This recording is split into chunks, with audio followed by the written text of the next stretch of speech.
할렐루야. 안녕하십니까.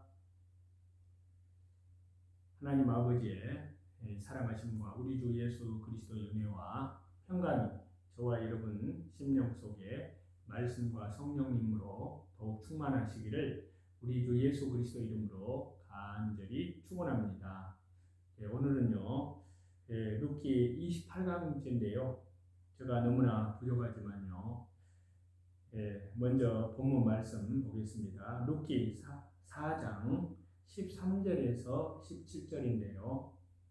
이에 보아스가 룻을 맞이하여 아내로 삼고 그에게 들어갔더니 여호와께서 그에게 임신하게 하심으로 그가 아들을 낳은지라. 여인들이 나오미에게 이르되 찬송할지로다. 여호와께서 오늘 네게 기업물을 짜가 없게 하지 아니하셨도다. 이 아이의 이름이 이스라엘 중에 유명하게 되기를 원하노라. 이는 내 생명의 회복자이며 내 노년의 복량자라. 곧 너를 사랑하며 7 아들보다 귀한 내 며느리가 낳은 자로다 하니라.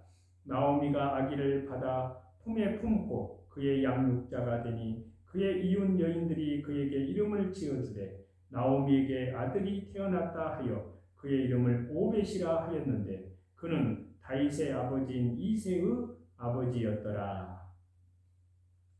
기도하겠습니다. 하나님 아버지 감사합니다. 오늘 룻기 말씀 28번째 말씀을 받을 수 있도록 인도하심을 감사합니다. 오직 주 예수님만을 밝히 증거하게 도와주옵소서. 말씀의 시종을 하나님께서 주 성령님께서 친히 인도하여 주옵소서. 감사드리오며 다시 재림하실 우리 주 예수 그리스도 이름으로 기도드리옵나이다. 아멘. 이 본문은요, 이제 룻과 보아스의 드디어 결혼의 장면입니다. 이것은 어린 양의 혼인잔치, 천국 구원에 대한 예표라고 할 수 있습니다. 자, 룻의 임신과 출산은요, 장로들의 축복의 성취이고요.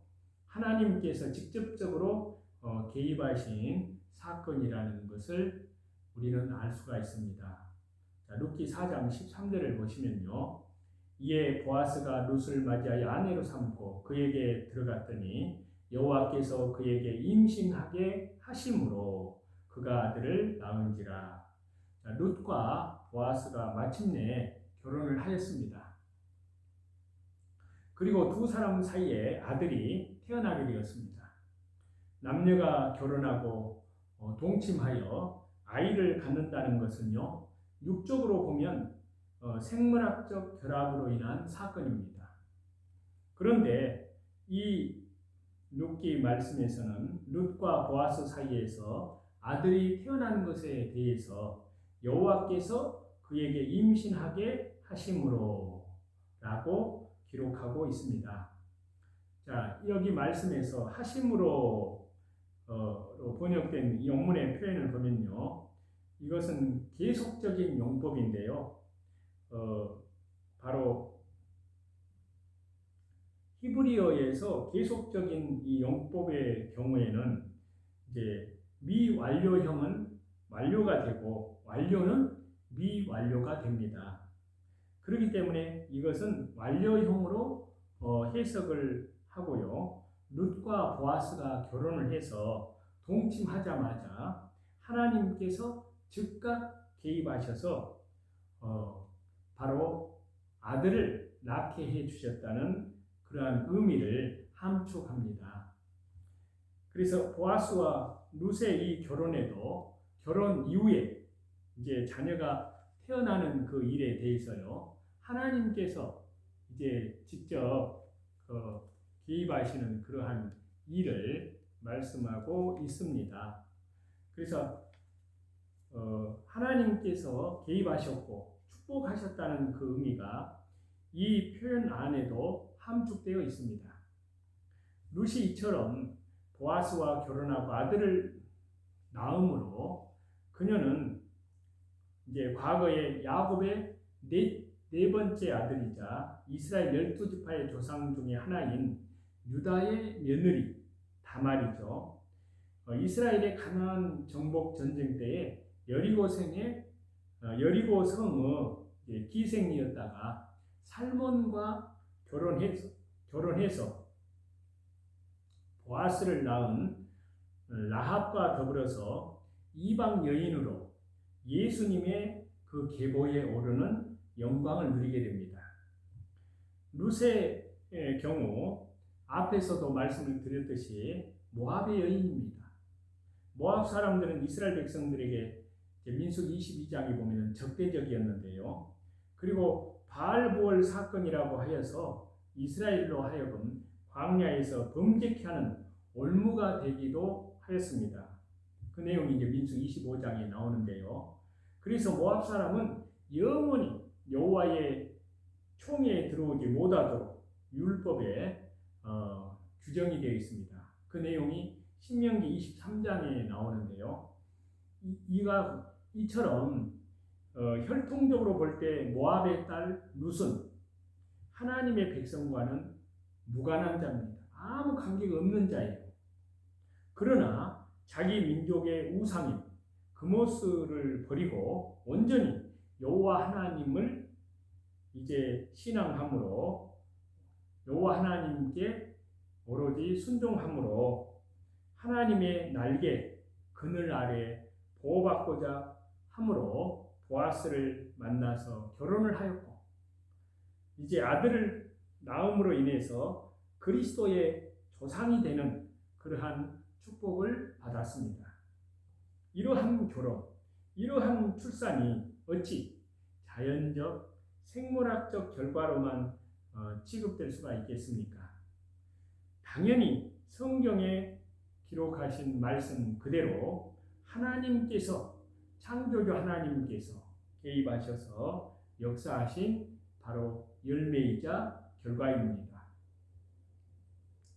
여인들의 룻을 향한 이 칭찬은요, 여인을 향한 칭찬 중에 최고의 칭찬이었습니다. 자, 룻기 4장 14절입니다. 여인들이 나오미에게 이르되 찬송할지로다 여호와께서 오늘 네게 기업 물을 자가 없게 하지 아니하셨도다. 이 아이의 이름이 이스라엘 중에 유명하게 되기를 원하노라. 이는 내 생명의 회복자이며 내 노년의 복량자라. 곧 너를 사랑하며 7 아들보다 귀한 내 며느리가 낳은 자로다 하니라. 그랬는데요.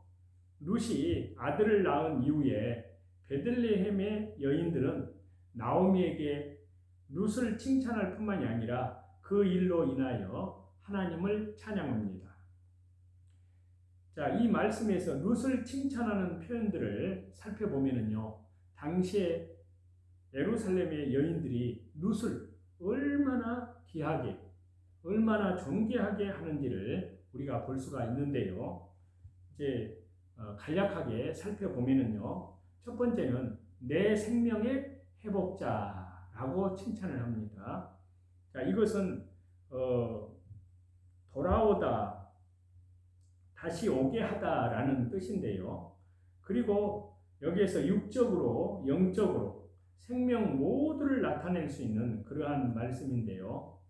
여기에는 룻이 죽은 것과 방불한 절망적인 삶을 사는 나오미로 하여금 영적, 육적 생명을 다시금 돌이켜서 누리게 했다는 의미가 담겨 있습니다.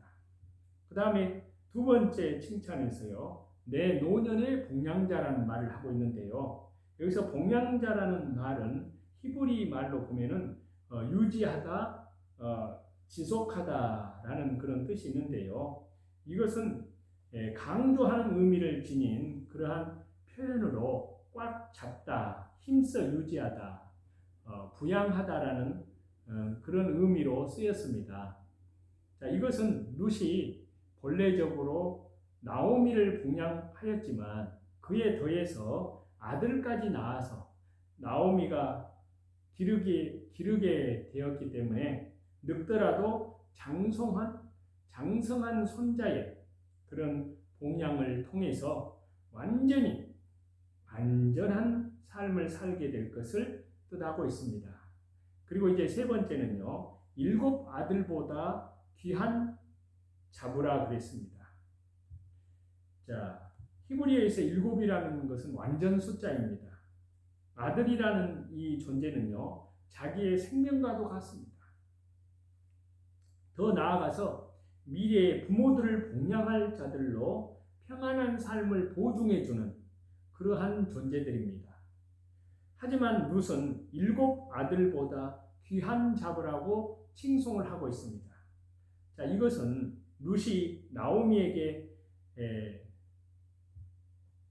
바치고 그리고 보였던 이 순종이 얼마나, 이 믿음이 얼마나 철저하게 헌신적이었음을 또 진솔하게 진실하고 솔직했다는 것을 강조하는 그러한 표현이라고 할 수 있습니다. 자, 룻이 낳은 아들 그 이름이 오벳은 섬기는 자입니다. 그리고 이것은 룻의 섬김과 룻의 희생을 전적으로 반영하는 것이라고 할 수 있는데요. 자, 룻기 4장 16절에서 17절입니다. 나오미가 아기를 받아 품에 품고 그의 양육자가 되니 그의 이웃 여인들이 그에게 이름을 지어주되 나오미에게 아들이 태어났다 하여 그의 이름을 오벳이라 하였는데 그는 다윗의 아버지인 이새의 아버지였더라. 나오미가 보아스와 룻 사이에 태어난 아기의 이름을 오벳이라고 지었습니다. 자, 오벳이 이름은 히브리어로 보면은요, 섬기다, 예배하다라는 그런 의미를 지닌 그 아바드, 히브리 발음으로 아바드란 동사의 분사형 표현입니다. 다시 말해서 지속적으로 섬기고 돌보는 의미를 담고 있다는 말씀입니다. 이러한 오벳이란 이름 그 자체는 그 아이가 나중에 자라서 자신을 돌봐주는 자가 되리라는 나오미의 육적인 기대를 담은 말이 아닙니다.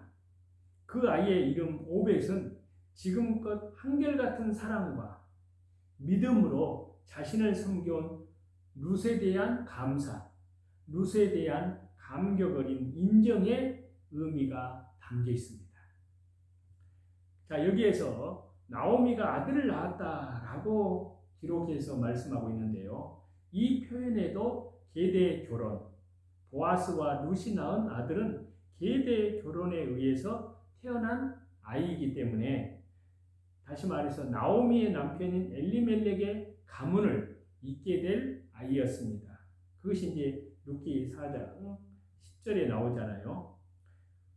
그렇기 때문에 사람들은 그 아이를 일컬어서 나오미가 아들을 낳았다라고 한 것입니다. 다시 말해서 나오미의 남편 엘리멜렉의 가문을 세울 아이로 간주가 된 것입니다. 그래서 그 아이를 룻이나 보아스의 아들이 아니라 나오미의 아들로 칭하여진 것입니다.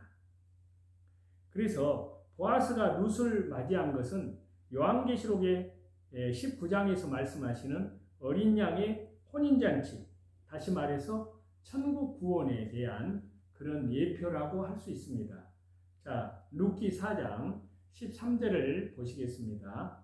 이에 보아스가 룻을 맞이하여 아내로 삼고 그에게로 들어갔더니 여호와께서 그에게 임신하게 하심으로 그가 아들을 낳은지라. 자, 보아스가 룻을 아내로 맞이하였고요. 성읍의 장로들, 여인들의 축복 속에 결혼하게 되었습니다. 그리고 보아스와 룻이 동침함 한 몸을 이루므로 동침함으로 온전한 한 몸이 되었습니다. 또한 하나님의 축복 속에서 자녀를 낳게 되었습니다. 이 모든 것은 이제 궁극적으로 요한계시록 19장에 기록된 어린 양의 혼인잔치, 다시 말해서 재림하시는 예수님과 성도의 이제 종말 때 혼인잔치와 연합을 예표한다고 할 수 있습니다. 자, 요한계시록 19장 7절과 9절 말씀인데요. 우리가 즐거워하고 크게 기뻐하며 그에게 영광을 돌리세. 어린 양의 혼인 기약이 이르렀고 그의 아내가 자신을 준비하였으므로 그에게 빛나고 깨끗한 세마포 옷을 입도록 허락하셨으니 이 세마포 옷은 성도들의 옳은 행실이로다 하더라. 천사가 내게 말하기를 기록하라. 어린 양의 혼인잔치에 청함을 받은 자들은 복이 있도다 하고 또 내게 말하되 이것은 하나님의 참되신 말씀이라 하기로. 자, 룻기의 이 결론에서 룻과 보아스의 이 결혼은 성경 전체의 결론과도 같습니다. 룻이 고난을 이기고 보아스와 결혼하듯이 성도들은 대환란을 믿음으로 이기고 재림하시는 예수님을 맞이합니다.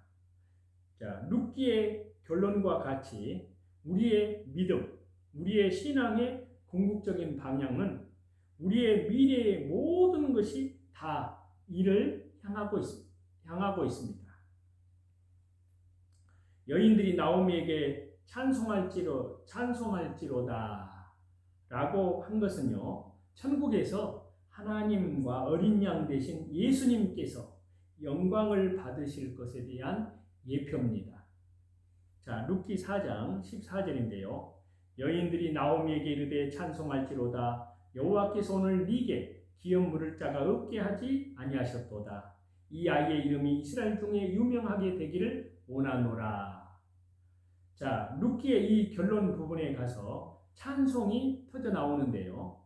여인들이 찬송한 내용은 하나님께서 절망스러운 상황에 빠진 이 나오미의 가정을 회복시켜 주신 것에 초점이 맞추어져 있습니다.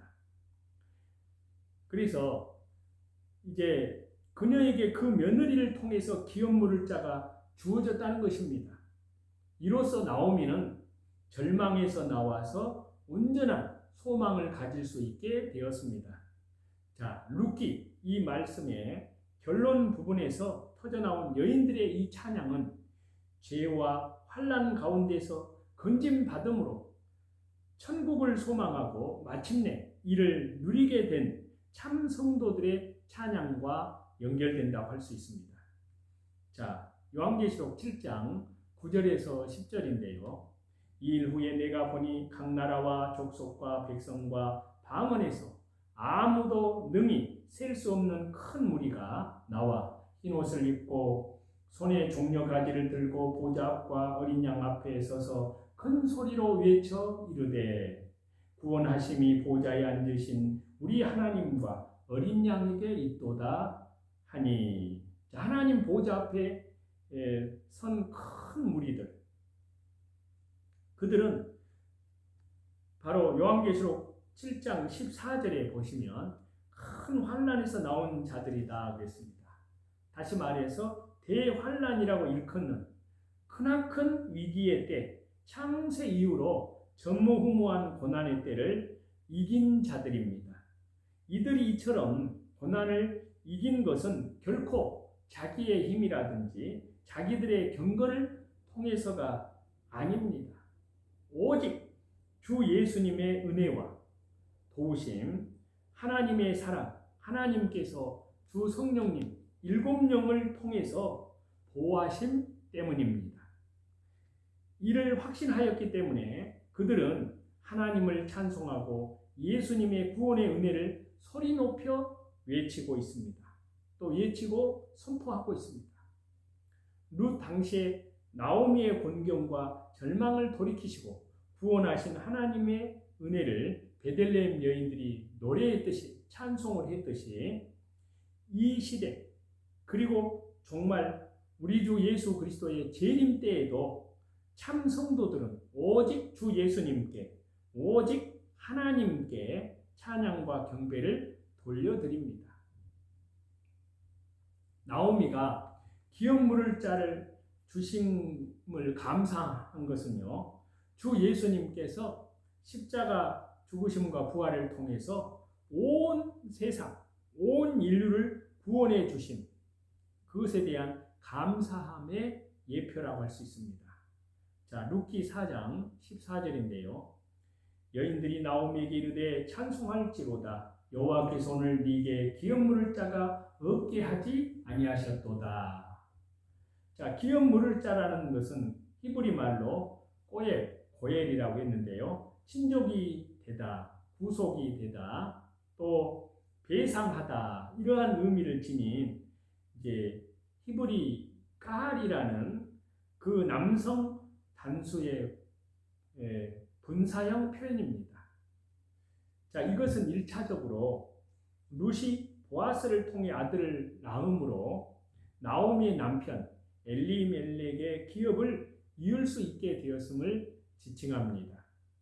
하지만 이것은 후속자라는 의미를 감안해 볼 때요, 좀 더 멀리 내다봐야 합니다. 자, 이것은 나오미 편에서는 가문을 다시 살릴 자가 출생하는 것이지만 만 세대 모든 성도들의 입장에서는 하나님의 백성들의 구속을 이룰 구속자가 오시는 것과 관련됩니다. 다시 말해서 이는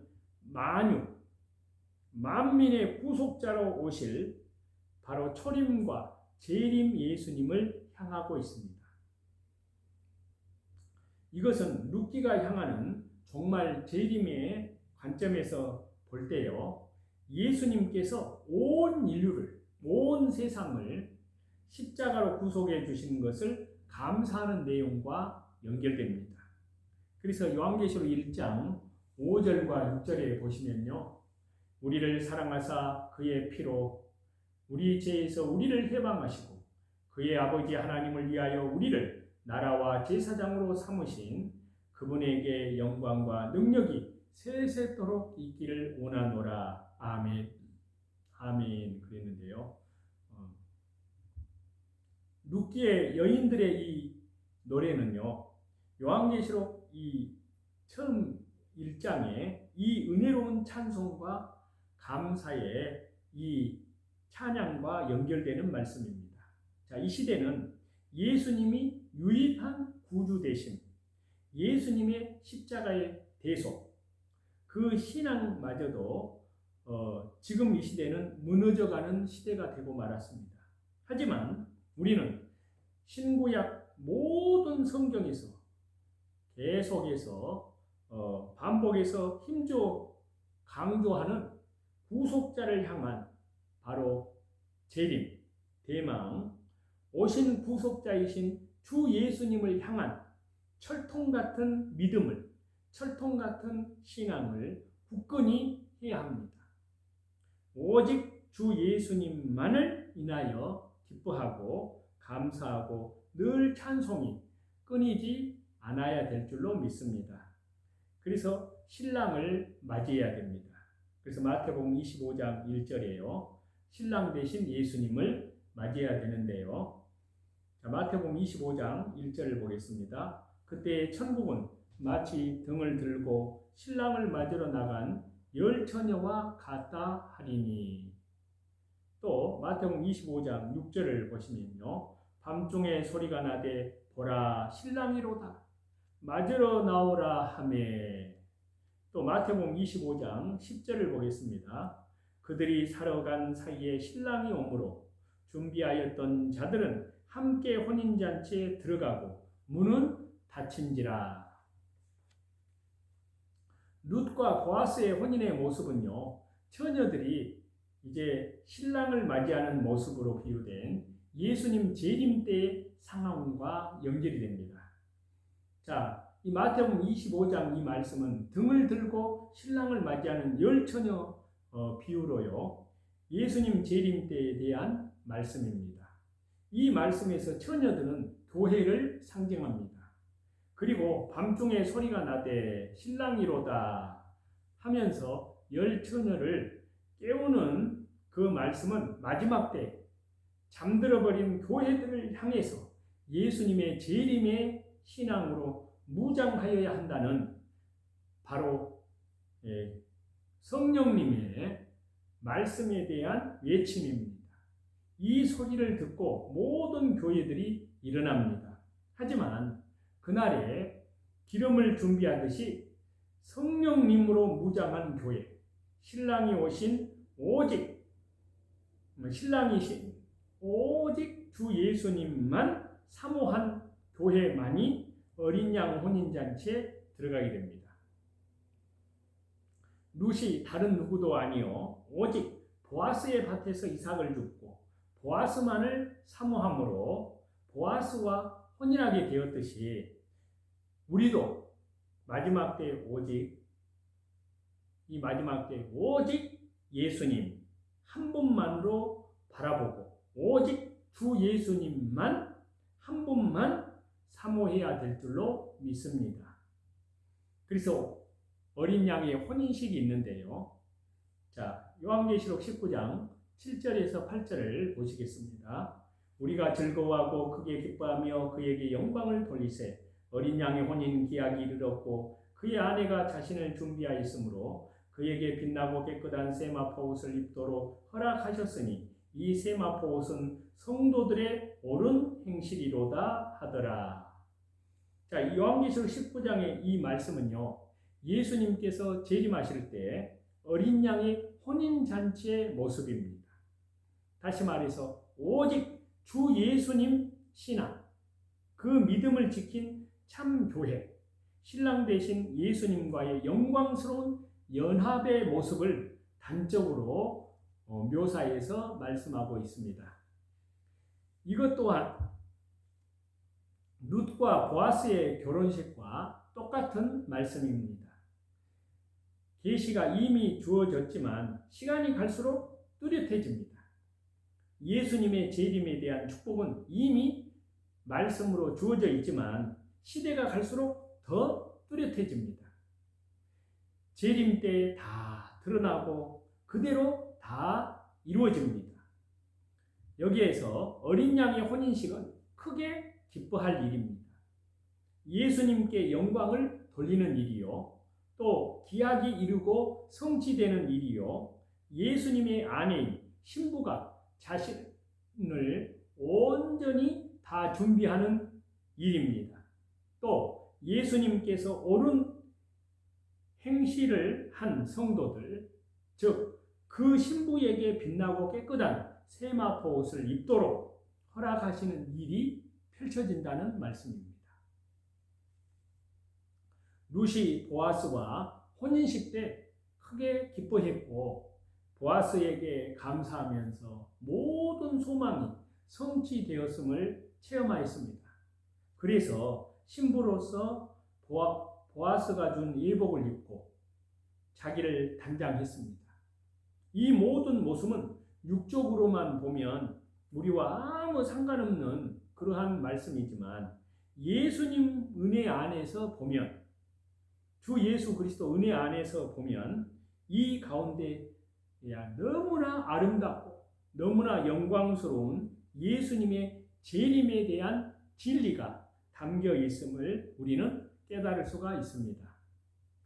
그래서 예수님과 더불어 이제 통치하는 다스림의 축복이 있습니다. 그래서 요한계시록 20장 4절에 보시면요. 또 내가 보좌들을 보니 거기 앉은 자들이 있어 심판하는 권세를 받았더라.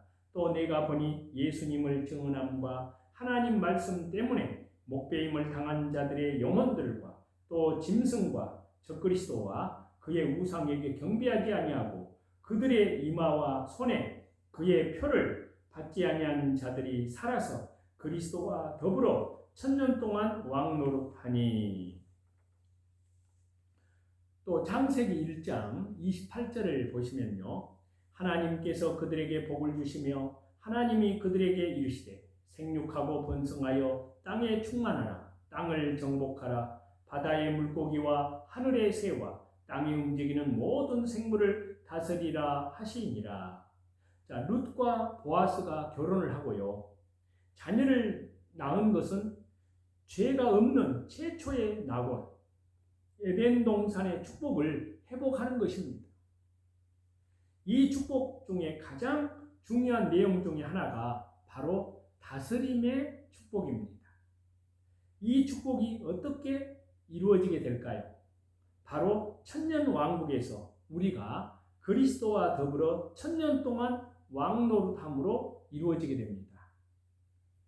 룻도 그렇습니다. 그녀는 참으로 미천하고 보잘것없고 비참한 삶을 살았습니다. 하지만 보아스와 결혼하여 모든 것이 달라졌습니다. 룻기를 보면은 보아스가 능한 자, 강한 자, 유력자라는 그런 의미의 이름을 가진 자일 뿐만이 아니라 성읍에서 실제적으로 강한 자, 그리고 유력한 자로 선한 영향력을 끼치는 자이고요. 또 여러 하속들을 거느리고 있었음을 알 수 있습니다. 룻은 이 보아스와 결혼을 해서 보아스와 일체가 되므로 그의 축복을 다 누리게 되었습니다. 저와 여러분, 우리도 그렇습니다. 주 예수 그리스도의 십자가의 보혈, 영원한 속량함 안에서 하나님께 대한 철저한 회개와 우리 주 예수 그리스도께 대한 믿음으로 말씀과 성령님으로 거듭났을 뿐만 아니라 회개에 합당한 아름다운 열매를 맺어가는 그들이 성화되어가는 그리스도의 신앙의 인격으로 성화되어가는 우리들이 그렇습니다. 자, 예수님 재림 때 예수님으로 인해서 예수님과 연합함으로 인해서 우리는 주님과 더불어 천년 왕국에서 왕노릇하게 됩니다. 반드시 그날이 이루어지게 됩니다.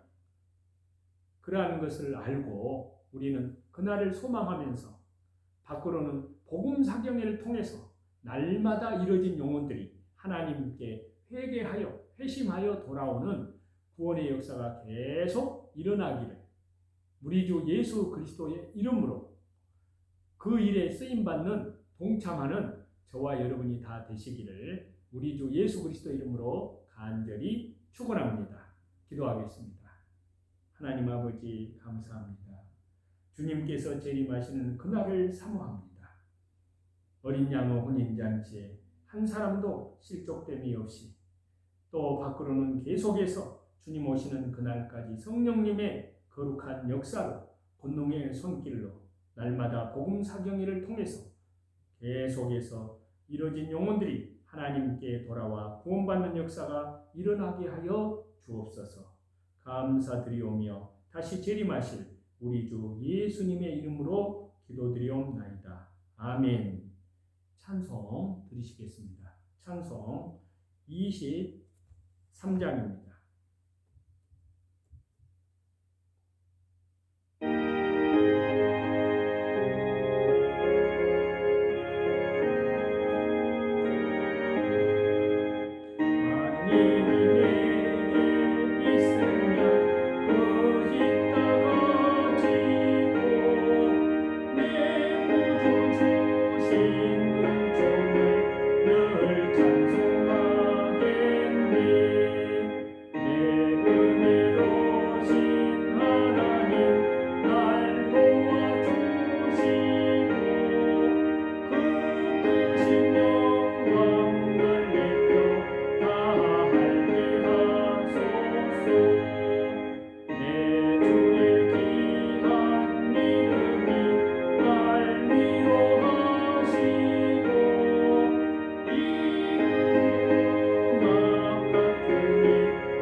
감사합니다.